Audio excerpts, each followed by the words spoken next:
ಆಂಗ್ಲರನ್ನ ಸದೆಬಡಿಯಿರಿ. ಹರ ಹರ ಮಹಾದೇವ್, ಹರ ಹರ ಮಹಾದೇವ್. ಆಂಗ್ಲರ ಸೈನ್ಯ ಸಾಗರದಂತೆ ಮೇಲೇರಿ ಬಂದರೂ ಸಹ ನಮ್ಮ ವೀರ ಯೋಧರು ಎಲೆಗುಂದದೆ ಮುನ್ನುಗ್ಗುತ್ತಲಿದ್ದಾರೆ. ಅವ್ವ ಹಾವಾಡಿಗನ ಕೈಯಲ್ಲಿ ಗರುಡು ರೇಖೆಯನ್ನು ಕಂಡು ಕೆರಳಿದ ಘಟ ಸರ್ಪ ಮುಚ್ಚಿಕೊಂಡು ಓಡುವಂತೆ ಆಂಗ್ಲರ ಸೈನ್ಯ ಕೆಟ್ಟು ಓಡುತ್ತಿದೆ ತಾಯಿ, ಕೆಟ್ಟು ಓಡುತ್ತಿದೆ. ಮೆಚ್ಚಿದೆ ರಾಯ, ಮೆಚ್ಚಿದೆ. ಇಂತಹ ಮಕ್ಕಳನ್ನು ಪಡೆದ ಈ ಭಾರತ ಮಾತೆ ಧನ್ಯ. ರಾಯ ಬಿಡಬೇಡ, ಇನ್ನು ರಾಕ್ಷಸ ರೂಪವನ್ನು ತಾಳಿ ಆಂಗ್ಲರ ಎದೆ ಬಗೆದು ಅವರ ಕಾಳುಗಳನ್ನು ಬೇಲಿಯ ತಂತಿಯನ್ನಾಗಿ ಮಾಡಿ ಕನ್ನಡ ಡಿಂಡಿಮವನ್ನು ಕನ್ನಡ ತಾಯಿಯ ಕಿವಿ ಕೇಳಿಸುವಂತೆ ಮಾಡು. ಘಾತವಾಯ್ತು ತಾಯಿ, ಘಾತವಾಯ್ತು. ಯಾಕೆ ಕಂದ, ಏನಾಯ್ತು? ನಮ್ಮವರಿಂದಲೇ ನಮಗೆ ಮೋಸವಾಯ್ತು ತಾಯಿ, ಮೋಸವಾಯ್ತು. ಮದ್ದು ಗುಂಡಿನ ಸಂಗ್ರಹದಲ್ಲಿ ಸಗಣಿ ನೀರು ತುಂಬಿ ನಮ್ಮ ತುಪಾಕಿಗಳು ತೊಡೆಯದಂತೆ ಮಾಡಿ ನಮ್ಮ ಕೈಗಳನ್ನು ಕತ್ತರಿಸಿ ಹಾಕಿದರು ತಾಯಿ, ಕತ್ತರಿಸಿ ಹಾಕಿದರು. ಏನಂದೆ? ನಮ್ಮವರಿಂದಲೇ ನಮಗೆ ಮೋಸವೇ? ಮಕ್ಕಳೇ, ಕುಳಿತು ತಾಯಿಯ ಕತ್ತನ್ನು ಕೊಯ್ದು ರಕ್ತ ಮಾಂಸಗಳನ್ನು ಹಂಚಿಕೊಂಡು ತಿಂದರೆ ಅಮ್ಮ ಕನ್ನಡ ತಾಯಿ ಕಣ್ತೆರೆದು ನೋಡು, ಕಣ್ತೆರೆದು ನೋಡು. ಇಂತಹ ಚಾಂಡಾಲರಿಗೆ ಜನ್ಮ ನೀಡುವುದಕ್ಕಿಂತ ಬಂಜೆಯಾಗಿದ್ದರೆ ಒಳ್ಳೆಯದಾಗಿರುತ್ತಿತ್ತು ತಾಯಿ, ಒಳ್ಳೆಯದಾಗಿರುತ್ತಿತ್ತು. ತಾಯಿ, ತಾಯಿ, ಪರಿಸ್ಥಿತಿ ವಿಕೋಪಕ್ಕೆ ಹೋಗಿದೆ. ನೀವು ಇಲ್ಲಿಂದ ಗುಪ್ತ ಮಾರ್ಗದಿಂದ ನಿರ್ಗಮಿಸುವುದು ಒಳ್ಳೆಯದು ತಾಯಿ, ಒಳ್ಳೆಯದು. ಏನು, ರಣರಂಗಕ್ಕೆ ಬಂದ ಮೇಲೆ ನನ್ನ ಮಕ್ಕಳನ್ನು ಬಲಿಕೊಟ್ಟು ನಾನು ರಣರಂಗದಿಂದ ಹೊರಟು ಹೋಗಲೇ? ರಣರಂಗಕ್ಕೆ ಕಾಲಿಟ್ಟ ಮೇಲೆ ಯುದ್ಧ ಮಾಡಿ ಗೆಲ್ಲಬೇಕೇ ಒಂದು, ಸತ್ತು ಸ್ವರ್ಗವನ್ನು ಸೇರಬೇಕೇ ಒಂದು. ನಿಜ ತಾಯಿ, ಆದರೆ ಒಮ್ಮೆ ಪೆಟ್ಟು ತಿಂದ ಹುಲಿಯನ್ನು ಬೇಟೆಯಾಡಬೇಕಾದರೆ ಶಕ್ತಿಗಿಂತ ಜಾಣತನವೇ ಮುಖ್ಯ ತಾಯಿ, ಜಾಣತನವೇ ಮುಖ್ಯ. ನಿಜ ಮಂತ್ರಿಗಳೇ, ಜಾಣತನವನ್ನು ತೋರುವ ಕಾಲ ಈಗ ಮೀರಿ ಹೋಗಿದೆ. ರಣವೇಳೆಯನ್ನು ಕೊಟ್ಟು ರಣಭೂಮಿಗೆ ರಣಕಂಕಣ ಕಟ್ಟಿ ಯುದ್ಧ ಮಾಡಿ ಗೆದ್ದು ಸತ್ತು ಸ್ವರ್ಗ ಸೇರಬೇಕು. ಸತ್ತರೆ ವೀರ ಸ್ವರ್ಗ, ಗೆದ್ದರೆ ರಾಜನಂತಹ ಗೌರವ. ಮಕ್ಕಳೇ, ತಾಯಿ, ಬಾರಿಸಿ ರಣಬೇಡಿಯನ್ನು, ಊದಿಸಿ ರಣಕಾಳೆಯನ್ನು. ಮಂತ್ರಿಗಳೇ, ತಾಯಿ, ನೀವು ಪೂರ್ವ ದಿಕ್ಕಿನಿಂದ ಹೋರಾಡಿ. ಅಪ್ಪನೇ ತಾಯಿ. ಚೆನ್ನ, ಓ ತಾಯಿ, ನೀನು ಪಶ್ಚಿಮ ದಿಕ್ಕಿನಿಂದ ಹೋರಾಡು. ರಾಯ, ಅವ್ವ, ನೀನು ಉತ್ತರ ದಿಕ್ಕಿನಿಂದ ಹೋರಾಡು, ನಾನು ದಕ್ಷಿಣ ದಿಕ್ಕಿನಿಂದ ಹೋರಾಡುತ್ತೇನೆ.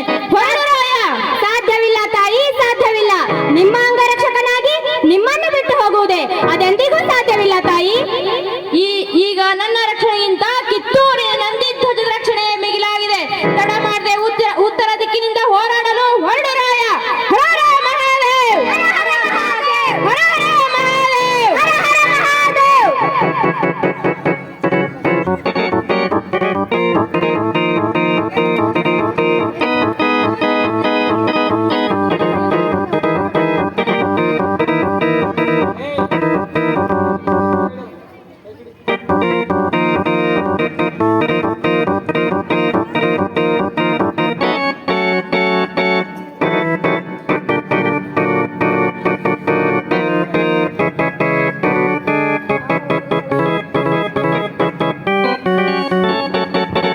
ಚೆನ್ನಮ್ಮ, ನಿಮ್ಮ ಕಿಚ್ಚೂರು ನಮ್ಮ ಕೈವಶದಲ್ಲಿದೆ.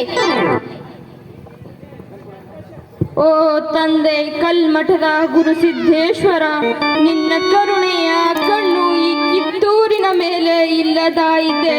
ನಾನು ನಿನ್ನ ಮಾತನ್ನು ಕೇಳಲಿಲ್ಲ ಅಂತ ಈ ನಿನ್ನ ಮಗಳಿಗೆ ನೀನೇ ಶಾಪವಿತ್ತೆಯ ತಂದೆ. ಈ ಆಂಗ್ಲರ ರಕ್ತದ ಕಿತ್ತೂರಿನ ಮಕ್ಕಳ ಪ್ರಾಣದಿಂದಲೇ ಆರಬೇಕಿತ್ತೆ. ಏ ಆಂಗ್ಲಾಧಿಕಾರಿ, ಕಿತ್ತೂರು ನಾಡಿನ ಒಬ್ಬ ಹೆಣ್ಣು ಮಗಳನ್ನು ಧರ್ಮದಿಂದ ಯುದ್ಧ ಮಾಡಿ ಗೆಲ್ಲಲಾಗಲ್ಲ ನಿಮ್ಮ ಆಂಗ್ಲ ಸರ್ಕಾರಕ್ಕೆ. ಚೆನ್ನಮ್ಮ, ಹೀಗೆ ಛಕ್ಕಿನಿಂದ ಮಾತಾಡಿಯೇ ಆ ಕರ್ನಾಟಕವನ್ನು ಶಕ್ತಿ ಬೀಳುತ್ತೇನೆ ನಿನ್ನ ಕನ್ನಡಿಗರನ್ನು.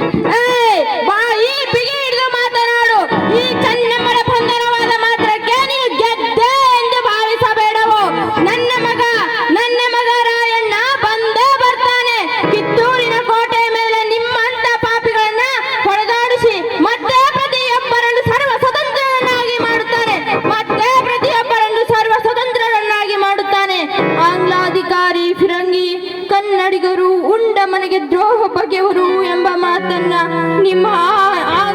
ಇತಿಹಾಸದಲ್ಲಿ ಬರೆಯಬೇಡ. ಏಕೆಂದರೆ ಕನ್ನಡ ನಾಡಿನ ಜನ ನನ್ನನ್ನು ತಾಯಿ ಎಂದು ಭಾವಿಸಿದ್ದಾರೆ. ತಾಯಿಯಾದವಳಿಗೆ ಒಳ್ಳೆಯ ಮಕ್ಕಳು ಬೇಕು, ಕೆಟ್ಟ ಮಕ್ಕಳೂ ಬೇಕು. ದೈವ ಸಂಕಲ್ಪವನ್ನು ಮೀರಲಿಕ್ಕೆ ಯಾರಿಂದಲೂ ಸಾಧ್ಯವಿಲ್ಲ. ಅವರಿಚ್ಛೆಯಂತೆ ಆಗಲಿ. ಚೆನ್ನಮ್ಮ, ಮೆಚ್ಚಿದ ನಿನ್ನ ವಿಚಾರ ಗುಣಕ್ಕೆ, ಮೆಚ್ಚಿದ ನಿನ್ನ ಕನ್ನಡ ನಾಡ